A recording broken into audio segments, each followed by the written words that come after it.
रमेश कुमार अखंड भारत के बाद चैनल पर आप लोगों का स्वागत है। और अभी हम पानीपत के सचिवालय से आप लोगों के सामने आए हैं और मामला मैं आप लोगों को बता देता हूं। रविवार का दिन था और 18 तारीख थी।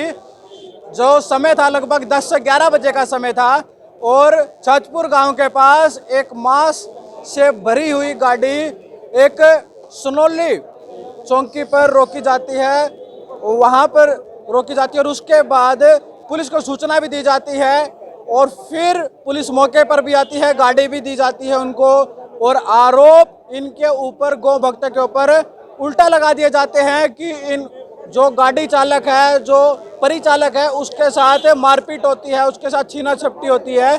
और आज उसी को लेकर पानीपत के सचिवालय में जो गौ भक्त है वो यहाँ पे आए हुए हैं, तो अभी हम उनसे बातचीत भी करेंगे क्या कुछ पूरा मामला है। पानीपत के सचिवालय से आप लोगों के सामने लाया है और आप लोग तस्वीरों में आप लोग देख सकते हैं जो यहाँ पे सैकड़ों गौ भक्त हैं और यहाँ पर आजाद आर्य जी भी यहाँ पर आए हुए हैं। और मामला मैं आप लोगों को बता दूं, रविवार का मामला है और 18 तारीख का मामला है और उस पर एक छाजपुर के पास गांव के पास एक मांस से भरी हुई, गाय के मांस की भरी हुई एक गाड़ी पकड़ी जाती है और उसके बाद पुलिस को दे दिए जाते हैं और उसके बाद शिकायत भी दी जाती है। लेकिन पहले तो शिकायत ली नहीं जाती है और फिर शिकायत ले ली जाती है तो उसके बाद उस पर कार्रवाई नहीं होती है जब तक दूसरा पक्ष आकर अपनी शिकायत भी देता है और उनके तरफ से एफआईआर भी हो जाती है। जिस तरह से एक दिन बाद गोरक्षकों पर पुलिस द्वारा सनोली पुलिस के जो SHO अतर सिंह उसके द्वारा जिस तरह से झूठी FIR दर्ज की गई है, ये कोई पुलिस का पहला काम नहीं है। क्योंकि जब से गौ हत्या इस देश में शुरू हुई है, पुलिस गौ हत्या रोकने की बजाय जो गोरक्षक हैं उन पे झूठी FIR दर्ज करती है। और ये कितना दुर्भाग्यपूर्ण है कि एक दिन बीत जाने के बाद भी गोरक्षकों पे झूठी FIR दर्ज की जा रही है। और जो खुले में मांस लेकर के आ रहे थे, नियमों की उल्लंघना करके, कोई परमिट नहीं है, कुछ नहीं है, जो गाय का मांस यहाँ ला करके पानीपत में बेचते हैं, उन पे कोई कार्रवाई पुलिस द्वारा नहीं की जाती है। तो सभी गोभक्त आज पुलिस से ये युवा साथी मिलने आए हैं और प्रशासन को चेतावनी देने आए हैं। अगर इस तरह से ये झूठी FIR दर्ज कैंसिल नहीं हुई तो सभी युवा साथी यहाँ पुल के नीचे धरना देंगे। इसलिए हम जो है, मैं माननीय प्रधानमंत्री जी से भी निवेदन करता हूँ कि आज़ादी का 75वां महोत्सव पूरे देश में मनाया जा रहा है, लेकिन वही अंग्रेजों के कानून जिसको अंग्रेज आम आदमी को दबाने के लिए पुलिस के द्वारा करते थे, आज भी पुलिस को वही शक्तियाँ प्राप्त है।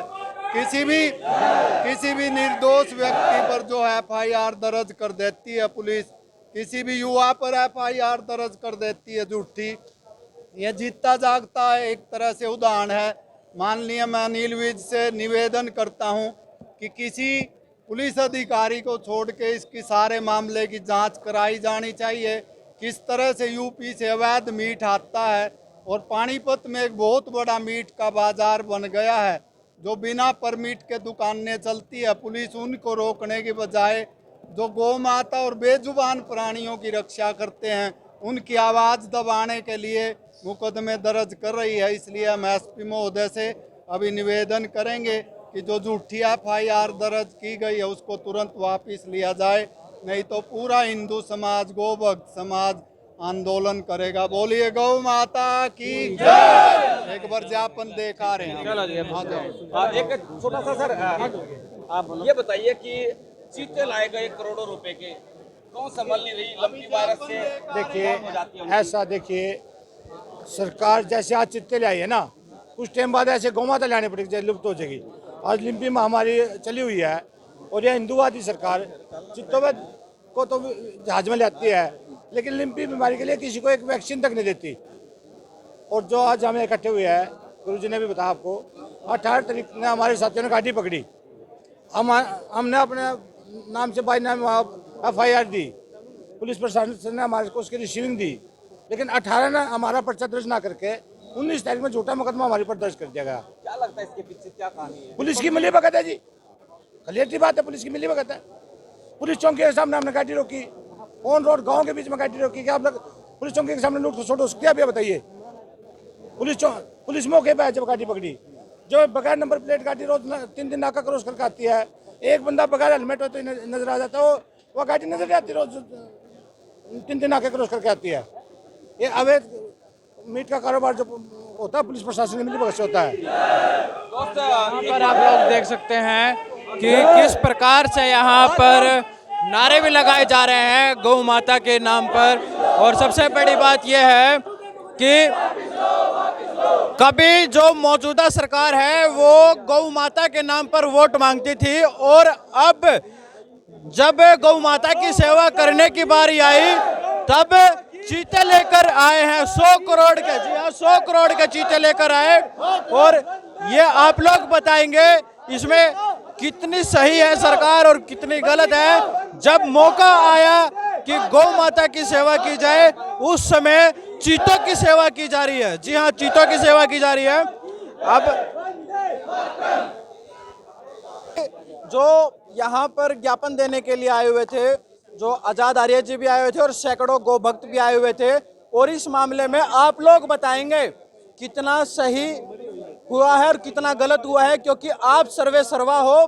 पब्लिक हमेशा पब्लिक जनार्दन होती है, पब्लिक जो कहती है वो सच कहती है। और सबसे बड़ी बात एक और है, जब ये 2014 में जो सरकार आई थी बीजेपी की सरकार, गौ माता के नाम पे वोट मांगी गई थी, और जब बारी आई गौ माता की सेवा करने की, जब 100 करोड़ के चीते लेकर आए, अब ये सोचने वाली बात होगी तो गौ माता की सेवा कब होगी। अब बड़ी बड़ी ढकोसले किए जाते हैं, बड़ी बड़ी बातें की जाती हैं सरकार के द्वारा, लेकिन धरातल पर कुछ नहीं होता है। जब ये गौ भक्त काम करते हैं तो इनके काम में अड़चन बनकर प्रशासन बीच में आता है। तो अब इस पे आप लोग बताएंगे, आप लोगों की निजी राय क्या कुछ है। पल पल की अपडेट्स के लिए जुड़ रहे हैं मनीष कुमार पानीपत से।